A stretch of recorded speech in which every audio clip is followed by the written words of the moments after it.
Hello and welcome to New Comics Saturday. I am Harry, and this is the show where I talk about the brand new comics that I got for the month. I just got in my DCBS order and I cracked it open. Here's a little peek.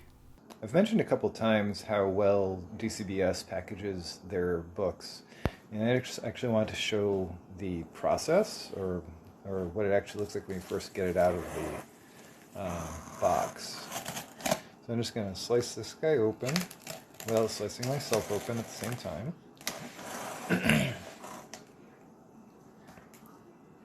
It's a little difficult to do one-handed, but it can happen.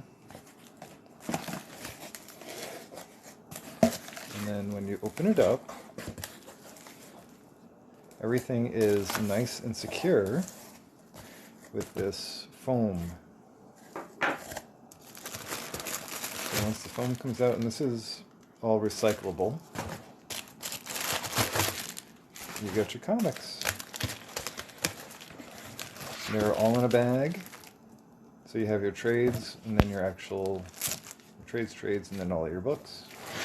So I'm going to open these up in a little bit, and we'll do the regular comics haul, but I just wanted to show that's actually how they arrive. Wasn't I right when I said that was pretty cool how they package things? Because I thought that that's really neat. Anyways, let's go see what we have for this month. All right, so we're going to go ahead and begin with the big old thick boys, aka the trade paperbacks. Number one on the list is Alice in Leatherland, coming from Black Mask Comics. I've recently been I've recently been reading Destiny New York, and I've fallen in love with Black Mask Comics. I managed to find 3 issues of, Hecate's Will, I think was the name of it. And I really enjoyed that, and I found that they had this Alice in Leatherland from the same creative team, and I took a look at it and I read what the synopsis was, and it goes something like this. Alice, a young writer of children's storybooks, is hurtled out of her fairy tale life when she discovers her girlfriend has been cheating on her. Charmingly defiant, she leaves her small forest town and leaps into new adventures to seek love and find herself in the fast life of San Francisco. There, her concept of pure magical love will be completely overturned, but her biggest challenge won't be reckoning with other people's sexual drive, it'll be getting a grip on her own. Alice in Leatherland is a comedy about sex, and so inevitably about every other aspect of life, too. So it sounded interesting. It's a little different, and I'm looking forward to seeing what it's going to be like. Again, it's from a creative team that I've enjoyed, and I'm going to see what it's all about. I'm not going to crack into this just because I'm going to assume some degree of adult content within, and so I will let you guys know what I think of this one once I get through it. Whoop. Next up, we got Batman One Bad Day Bane, number 1.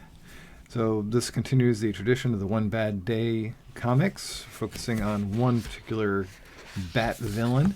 And so this one is going to be Bane, everyone's favorite luchador. Look at that. Look at this. Let's see if I can get him on camera. Look at that. That's pretty awesome. I dig it. The Last Vengeance of Bane. That's pretty cool. I really dig the art style that they did in here.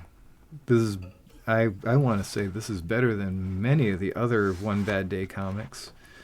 I love the textures they have, particularly in the flashbacks. I like that they're actually using a slightly different art style for what looks like the flashbacks. For me, I love it whenever they have some form of way of demarking when we're shifting time, be it a stylistic choice or some change in color or what have you. Anything that helps the reader actually understand when things are happening is always a boon. So, looks like we got Bane dealing with the Batman, as you would expect with Batman Bane One Bad Day. And I love the back of this. It has that nice embossed cover. It's got the Bane mask is actually a shiny bit, which I can't actually get to shine.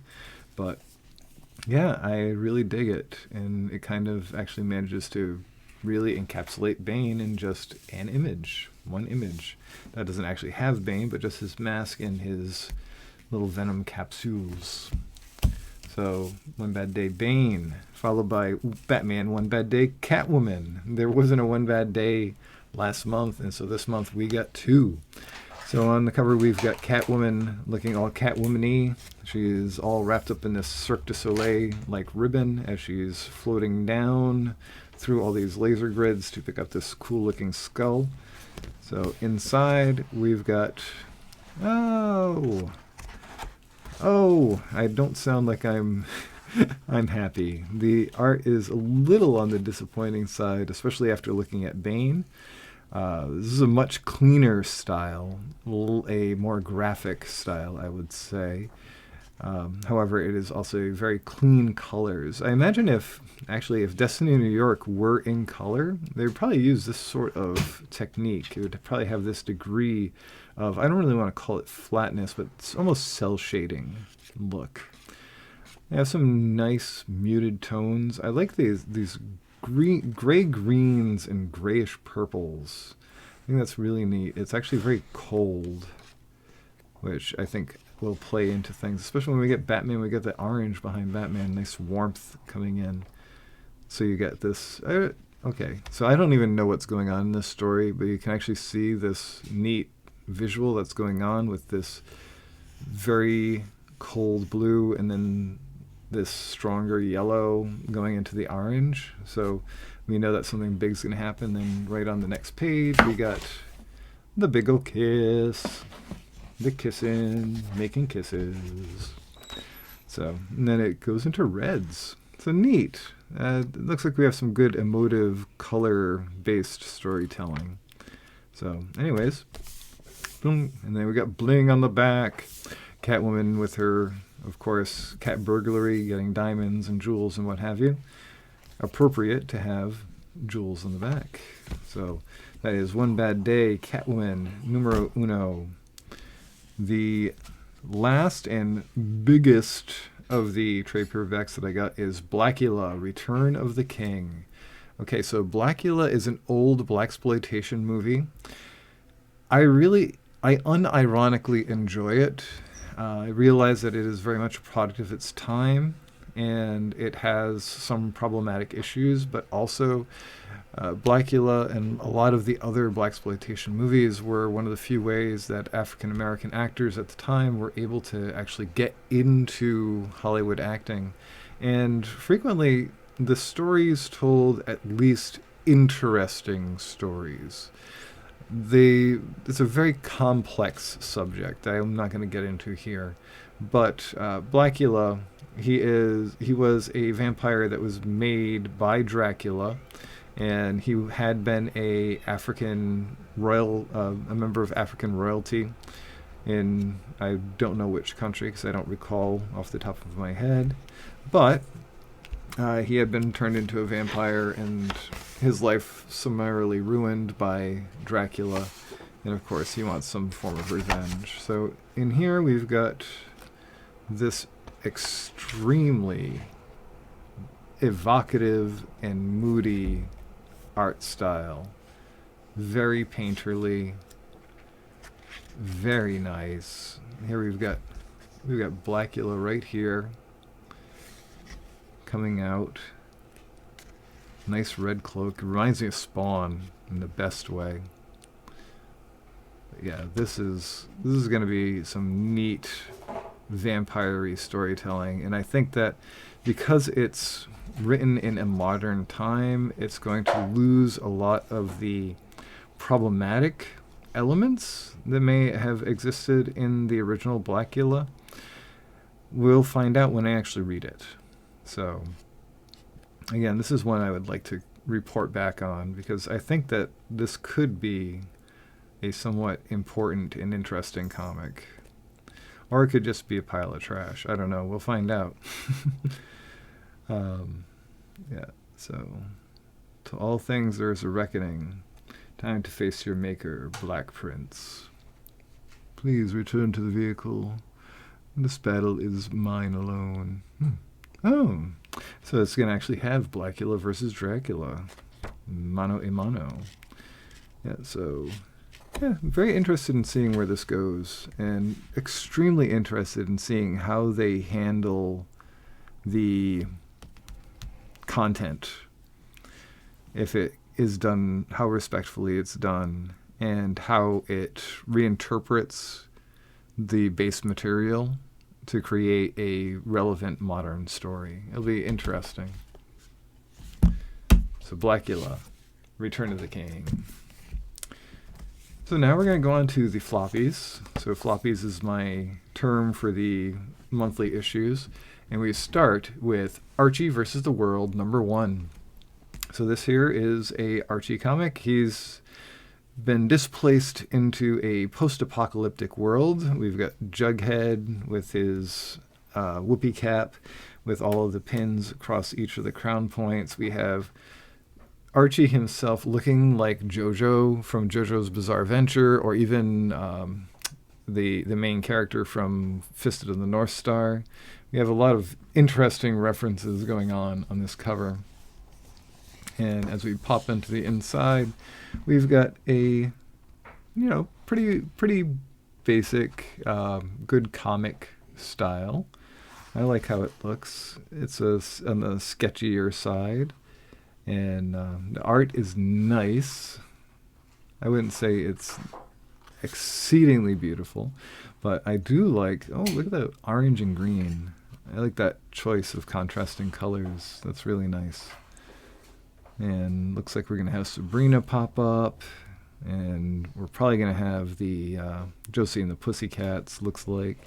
So we're going to have all kinds of stuff popping up into this, and this will be interesting. I really have enjoyed the strange permutations of Archie that have been coming out over the last few years, such as Archie versus the Predator, Afterlife with Archie, Jughead the Hunger, and all that sort of stuff. Just seeing a very traditional core American values character like Archie and the entire Riverdale gang being put into a really disturbing format is interesting. So Archie versus the World. Art Brut, or Art Brew. Art Brut, Artbrut. I love this cover. It's so nice. I'm sure that this actually references a standing piece of art. I just do not know what it is. But I love the texture. I almost wish I could touch it. So, again, this comes from some of the same folks that do Ice Cream Man. So we have some similar character designs going on in here. We have some similar tonal choices for colors. And I haven't read the first issue yet, but I'm looking forward to it, and I'm looking forward to keeping on with #2. Bloodstained Teeth, #8, in which Atticus, a.k.a. Mr. Bite, is going on a rampage to find all of the vampires he created at the behest of the Vampire Council that has threatened to destroy him if he does not do it. And he also has a hunter on his tail. Or there is a hunter involved, because, once again, I have not read last month's book. And so I'm kind of falling behind. So, again, same neat art, same cool book. Looking forward to seeing where this goes. So this one, he had created one of the vampires that he created had become a chef. So it'll be interesting in seeing what happens there. Breath of Shadows. Look at that cover. Nice psychedelic looking cover. This looks like a movie poster from the 1960s, if ever there was one. And as you flip open, look at that dark and moody art. This is from IDW Comics. And, we have more of a, I want to say, almost anime-influenced art style compared to what you would expect, just judging from the cover. And, immediately this makes me think of Junji Ito in color. Just looking at some of the character designs and some of what's going on. So there is definitely a sort of psychedelic, psychological edge to this story.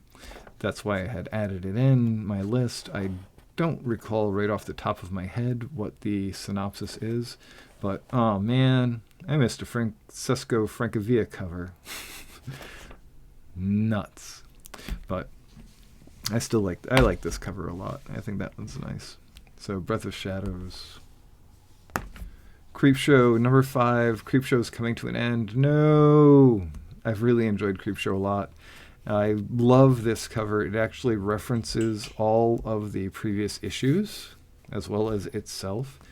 And we're just going to get another installment of the horror anthology series. And this is the last one. So, I guess it's like it and love it because it's going to be gone. I really like this kind of horror comic. I've liked this kind of horror comics ever since Flinch came out. That was an old DC Vertigo book. And, I'm going to miss this being part of my pull list. So maybe they'll find something else that measures up and, kind of works out and is a similar quality. But Creepshow, you've been awesome. I hope you end on a high note. Dark Ride. I am not going to open this one. I opened it last month and I flipped towards the end and I didn't blow the ending for myself or anybody else that I know of, but I don't want to even come close to doing it this time. So we just have this neat cover with this huge monster opening up its mouth and he's going to eat the little kid with the cotton candy. I'm loving it. So I'm really, really, really, I want to read this series. Want to read it bad. So Dark Ride. Dark Web, Ms. Marvel, number 2. So going deeper with Ms. Marvel, dealing with the Goblin Queen and the clone of Spider-Man. We've got all kinds of weirdness going on in here. Man. I haven't read most of last month's books yet, and I'll get to that in a few minutes, but I'm regretting not getting to last month's books because now that this month's books have arrived and I'm looking through them, I'm like, man, what even is going on in this? So, but it's just nice to see Ms. Marvel show up in my pull list. So, Dark Web, Ms. Marvel, number 2, and that's the last one of that series. Sandman Universe, Dead Boy Detectives. We've got Dead Boy Detectives continuing. Again, I didn't read last month's, but here we are again with the Dead Boy Detectives, and it's that, again, I really don't know how to feel about this art style. So I'm used to a more traditional art style for them, and this is very, very clean and very sparse for what I would usually expect for Dead Boy Detectives. So that's my take on it. It's not displeasing at all, but it certainly isn't what I was expecting to see. So, nonetheless, you're going to ask, Harry, what were you expecting to see? I was expecting to see something that looked a bit more like Harrow County and less like the Batman cartoon. Anyhow, Shazam, coming out, new movie. Who knew? Not me. Death Dealer. So this is the Frank Frazetta cover. Got the Sorceress all naked on the cover. So how's that? And we've got Kerr in the frozen wastes of hell, dealing with all the crap he has to deal with. So just really looking forward to getting into his adventures. So I gotta say, I kind of wish I got this cover, the Leonardo Manco cover, because that one actually looks really nice. He out-Frazetta's Frazetta with this one. So, because again, the Sorceress naked cover, meh. The Hack cover, I really dig. I thought that was kind of nice. I just haven't been getting a lot of covers like that for this book, so I skipped it.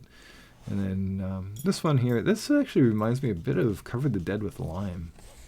So, whoop. Yeah, Death Dealer.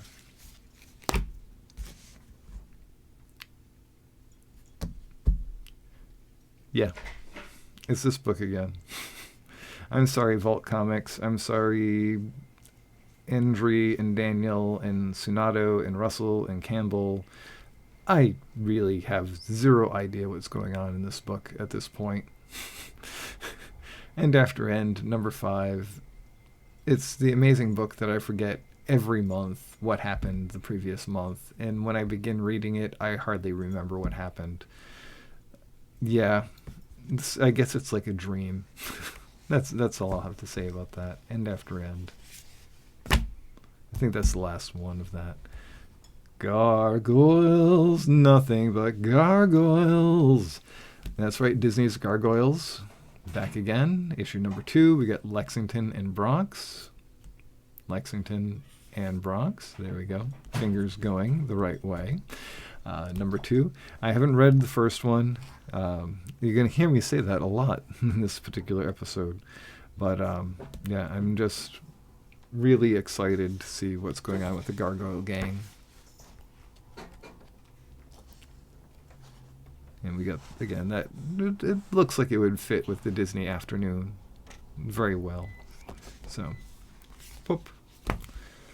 Grimm, number 7. Not foil again. Good job, Harry, not buying the foil cover. Even if there isn't a foil cover available. So just getting deeper into the storyline. I don't know what's going on in this one yet, but I'm looking forward to catching up with the Grim Reaper and seeing what's going on. So I'm just going to talk very briefly about Something is Killing the Children. I read the first 3 or 4 trades of that. I really liked it. It made me wish I had started collecting the book earlier. But, c'est la vie. You can only collect so many at once. So Grimm number 7. Solid rec on the series. At least the first volume of the series. I think they should have a trade for this out at some point, I would think. Little Monsters number 9. Look at that cover. Ain't it fine? So these are the little kid vampires in the sort of post-apocalyptic future. And with the very nice black and white art. So I finally got what I kind of think about when I see this. It reminds me of the Walking Dead comic, but with a more cartoony style. But also with a better selection of line use, I think is the best way to put it. It reminds me a lot of Guy Davis and his work. So, this is very interesting. Got some graffiti here with using some different tones of color. That's neat. So we've only really seen a lot of red in there, but now we have these purples and pinks showing up in the graffiti. That's interesting. I bet you that means something. We can't keep you safe anymore. All right. Magic Order 4, number 1. There, I said it right, and I finally got a black and white cover of this. So it looks like we're going to be catching up with the first villain from Magic Order, and I'm hoping that this kind of brings things together and that it makes all of the series kind of pull together in the best way. I really hope it does. So what's it say on the back here? Protect us from the things that go bump in the night. But what happens when these wizards want paid for their troubles? What happens when Cordelia Moonstone stands in the way of all her old friends who feel they shouldn't be risking their lives for nothing? A revolution is happening, this secret brotherhood of wizards, and an old enemy is back to lead it. Ooh. Okay. All right. So that all sounds interesting. It has like all the makings of a nice political story. It should be really cool, a lot of subterfuge and all that sort of thing. I am very worried that it's just going to be point, story over. So we'll see what happens. But I would really like to see this be an excellent series. I want this volume to be the volume that makes me want to read the 5th one and makes me feel good about reading the second 2, so volume 2 and 3. So Magic Order 4, number 1, it is out. Monsters of Metal, Krampus in Concert. I got this because Krampus. As I flipped through it, it came to my notice, I suppose is the best way to put it, that Monsters of Metal may be an ongoing thing already, but it's a bunch of monsters that do a metal band, and Krampus wants in on it. So It should be fun. It would have been more fun like a few weeks ago, but yeah, it's still the holidays in my heart, so we'll just live with it like that. So, Krampus in concert, mean to me. Nightclub issue 2, $1.99. I love this $1.99. Not only do I like the price, but I like the circle that the price is in. We got this is the young adults as vampires, be I not mistaken. And it looks like they're adopting sort of superhero / luchador inspired costuming. And yes, want to see what that story's doing. I really like this cover. Cover is nice. I like the blues and purples, aka blurples. And this little splash of color there, and the little color of the red there. I think this whole aesthetic is nice. Bloop. Okay, so this cover, I like this. Nightwalkers #1. So I only know that it's Nightwalkers #1 because I already looked before. But yeah, I really like this the drama of this. And be I not mistaken, the other cover is just the same thing but in reverse colors. So I dig it. And you just plop right into that. So this is a vampire story, and it's from Source Point Press. I was singing some of their praises last time, and I will do so again. They're a really good publisher that publishes some really interesting stuff, and I'm just really excited for the look at all of that grossness. Cool vampire things that don't look like sexy vampires. I like it. I prefer my vampires to be gross, thank you very much. And yeah, I'm really interested in that guy. Rick and Morty versus Cthulhu. So outside of the I'll say controversy, if you want to call it a controversy, I think that they're doing the right thing, of Justin Roiland and Rick and Morty and Adult Swim and all that sort of stuff. We've got, it's Rick and Morty and some problematic things in the background, but he has absolutely nothing to do with this book, so A-okay. Life is good. Aside from having been one of the creators overall of the Rick and Morty. So yeah, we're just, seeing Rick and Morty in a Lovecraftian-inspired story. And, what is there to not like? Oh, we got some Moonbeasts up in here. We got some guys from Innsmouth as well. Yeah, they're trying to summon Dagon, it appears to be. Yeah, there's a lot of Cthulhu-y stuff. And, we got Nyarlan Thotap. And he really looks like a villain from, Ren Stimpy. He reminded me of Powdered Toast Man in this shot right there. But I don't know why, because he doesn't really look like Powdered Toast Man. But I think it's just the dynamics of the design. But yeah, we got Rick as a Yith. I like that idea. That's interesting. That's a cool cover. And you know that the Yith would want Rick real bad. So yeah. All right, so there we go. We've got Rick and Morty dealing with Cthulhu. Moving on, Specs #3. I sang praises of this one before, and I'll continue to sing praises of it, despite having not read the second issue yet. But I love it. So purple and red's the thing this month, I think, because, man, there's been a lot of it. Purple, blue, red. Like this whole color combination. And, yeah, you go inside, and we still see it. We see a lot of the same colors inside. So, this I don't know. Is this a trend that's going on now? The color design, or am I just really noticing it a lot more? But yeah, I want to see where this story goes. I really do. That's all I'm going to say about it. So, I dig this cover a lot. I really do.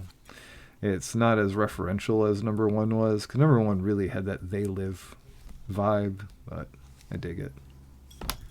Where Monsters Lie. This is a brand new series coming out from Dark Horse. This is number 1, and it's centered in a gated community for slasher psychopath killers. So Leatherface, Jason Voorhees kind of peoples. And from my understanding, the police are going to show up to investigate them, and maybe they haven't actually done anything wrong since, whatever horrible things they've done. So that's what I recall it being. Look at that. The good boy. There's a good boy over there. Yeah. Anyways, but from what I recall, that's the gist of this one. So I just really dig the look, though. And we got this, y'all look like Captain Spaulding. Y'all look like John Wayne Gacy as the clown. I really like the sketchiness that's going on in here of the style. It reminds me of an indie comic. That's what it reminds me of. I don't want to say it's just like something from Robert Crumb or something like that, but a lot of really small indie comics, they have this heavy hatching style that we see going on in this guy's face. But I could definitely see that as a black and white in an indie comic. So, and that's what we've got. So, Where Monsters Lie. Let's flip back up and summarize things. So that's my comics for the month, and if that's all you wanted to see, don't forget to like, comment, subscribe, and do all the good things, and we'll see you later. But if you want to hear more, including me talking about the book that I'm reading right now and doing some updates about the channel, stay tuned for a little bit. So, number 1, I'm way behind on my comics, and that is because I am reading right now the Cthulhu Case books, the Sherlock Holmes and the Shadwell Shadows. It's been an interesting read. It's by James Lovegrove, and it follows Watson and Sherlock Holmes in a Lovecraftian universe.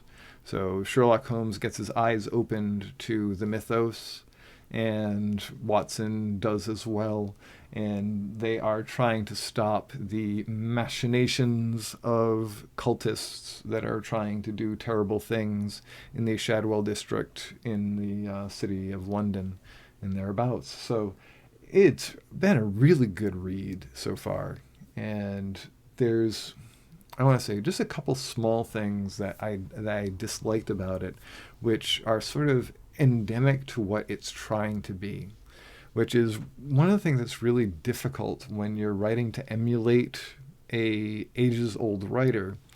So, if you're trying to use the voice of Sir Arthur Conan Doyle, or if you're trying to use the voice of Lovecraft, you're going to say things that are dated, and you're going to say, I should be able to say that because. And the issue that I draw here, and it's just something that sticks out for me, despite me not having a dog in the race, as it were.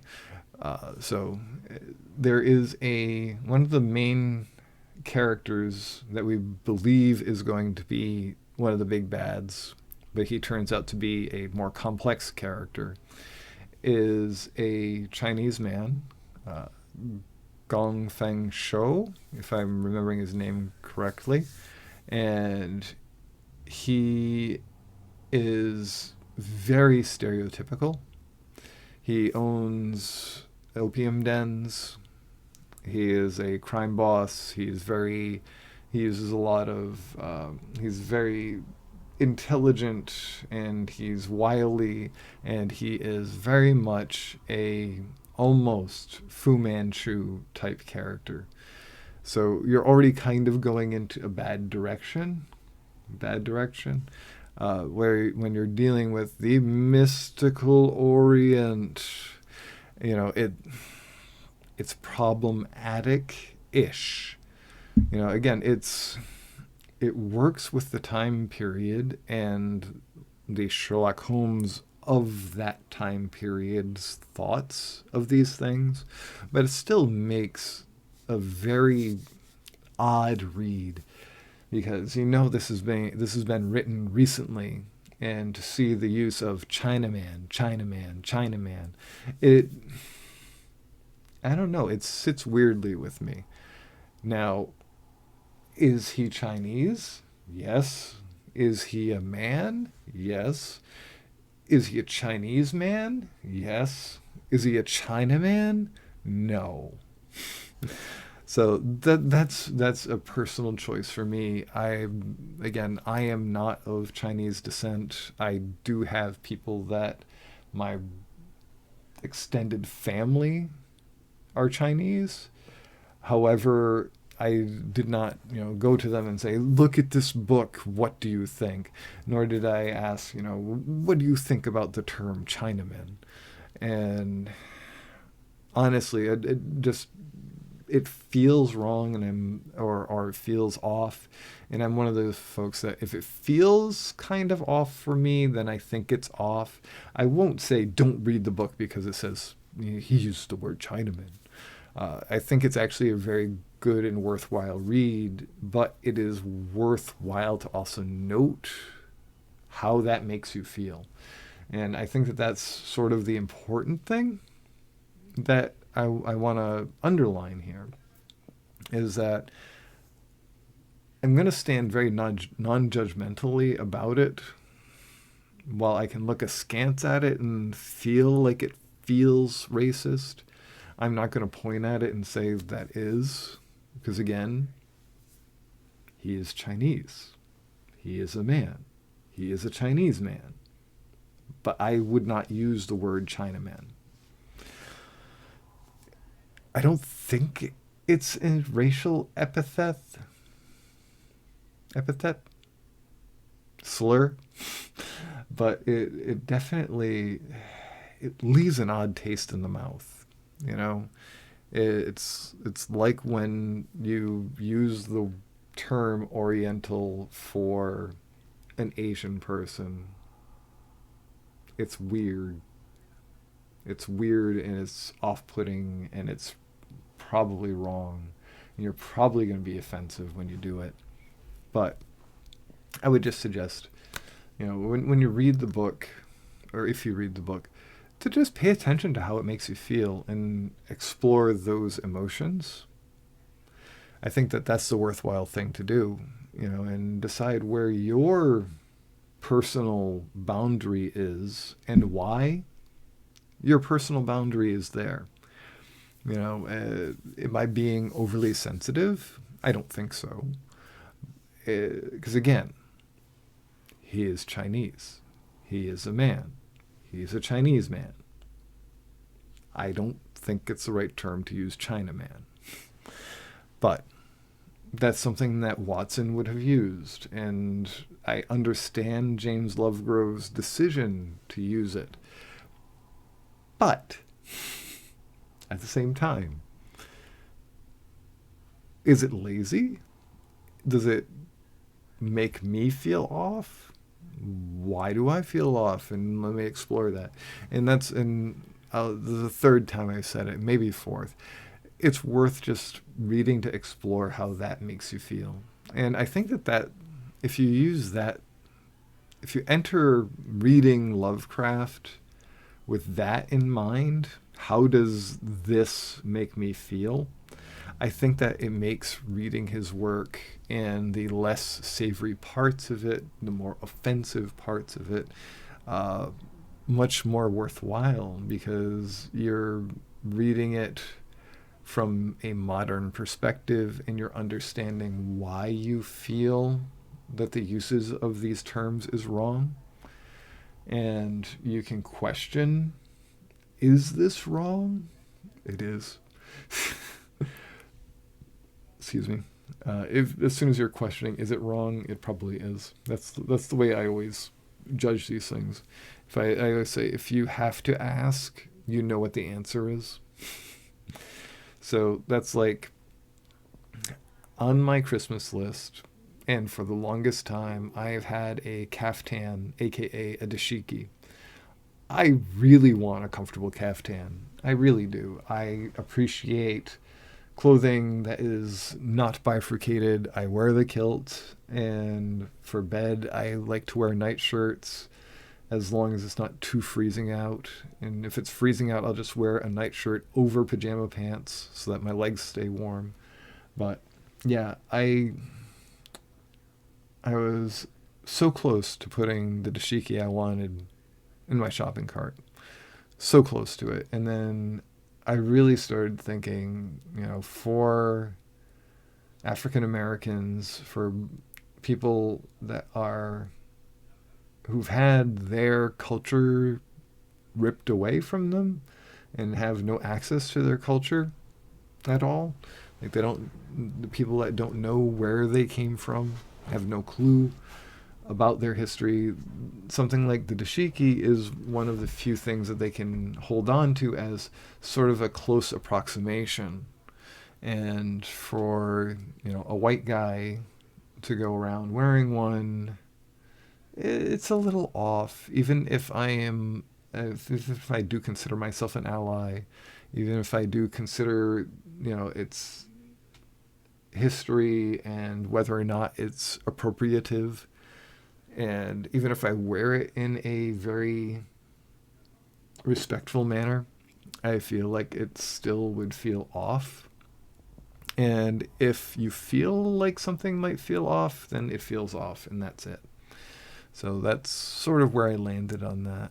And it is what it is.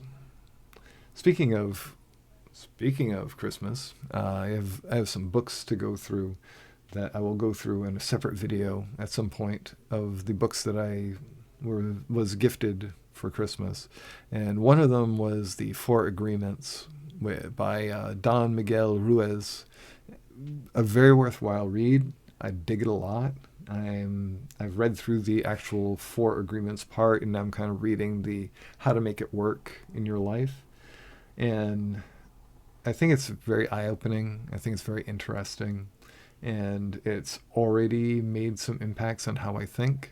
So, if you're looking for something to help you improve you, it's not a bad read. So that's something to look at. But I'll actually get more into that later. So I talked about what it was that kept me from reading my books, which leads us over to the actual channel update. So what's going on? I've not shot a thing with Gus or Giacomo. We've been having some extremely cold weather, and I've been extremely busy with work, and I just have not done any editing, have not done any shooting. Giacomo and Gus have not done any of that stuff either. It's the middle of the winter. We're all kind of going into a hibernatory funk to an extent. My painting has slowed down. My writing has slowed down. Everything's becoming more methodical. Just because when you get up in the morning, your bones are frozen together. You just shake the frost out of your joints and you start walking around. And by the time you make breakfast, an hour has gone by. And by the time you've eaten breakfast, it's been 3 days. And, it's just time seems to go much. Things seem like they take more time in the winter. And so it's just taking more time to do the things that I need to do, which means that the things that I want to do are being put by the wayside. However, we do have a sort of slate that we're putting together, and I want to say we should get busier in March. I want to do a video with Giacomo talking about our final point of view on Merkborg, because we've played through a full campaign of Merkborg, and I think that it's time that we do a full review of Merkborg from the perspective of both a player and of a DM. And I want to talk to the players that were involved to see if they want to actually be part of the video to talk about what their experience was. So we got that I want to do. We have a song that should be coming up. I had reached out for some help on it, and it has not materialized. So Giacomo is going to settle with what he's been saddled with, and we'll go from there. We're going to have. I want to do some gaming stuff soon. I would like to do a how to play Death Ball, which is one-page rules version of Blood Bowl. I had the honor of teaching and refereeing a game of Death Ball a week ago or so, and we had a ball with it, a death ball, and I would like to bring that out into the internet so that people can see that there's this other game. So I want to actually do a playthrough and then do a how to play, vice versa, whichever direction. Also, there is a follow-up. There's an expansion for 12 Years coming out. If you recall, 12 Years, Giacomo did a review of that a little while ago. I'm very excited to be backing the expansion when it comes out. The Demon Lord, I believe it's called, from Max Moon Games. Max Moon, a phenomenal designer of zines. 100% take a look at that Kickstarter if you're interested in 12 Years. So the elephant in the room, or the beholder in the room, the OGL, the Open Gaming License fiasco. We did not comment on it. Giacomo had nothing to say about it. Gus had minimal to say about it. I have really not a lot to say about it. It sucked for the people that were threatened by it. But since then, things have calmed down. But it really is worth reminding viewers out there that, Wizards was willing to just be like, we're taking this away. So remember that. Don't forget it, especially when the new edition comes out. That said, I had a bit of Schadenfreude when Paizo sold out of its Pathfinder core book, because I'm a Pathfinder player. I DM Pathfinder as well as a lot of other games. I'm very proud of my Pathfinder games. I'm proud of my Pathfinder peeps. And to see more people coming into the Pathfinder fold, it's always nice. I would even love more, though, to see people come into a more freeform RPG world. As much as I like a crunchy rules game like Pathfinder, which I really do enjoy running Pathfinder and enjoy playing Pathfinder, I really enjoy Deathbringer, which we need to do a review of, because we've been playing the heck out of it, and it's my new favorite system. I am developing my own rule set based on it, so yeah. Anyways, it is freezing cold, and I want to get out of here because I think I'm going to freeze at some point. So I want you all to have a wonderful rest of the month if I don't see you. If I do see you, well, I hope you have a wonderful time until I see you, and then it gets even better when I see you again. So don't forget to like, comment, subscribe, leave messages, check us out on the Instagram. I'm going to try to post some stuff over there. And other than that, I hope you have a wonderful, wonderful time with this hobby of ours, and we'll see you next time. Bye.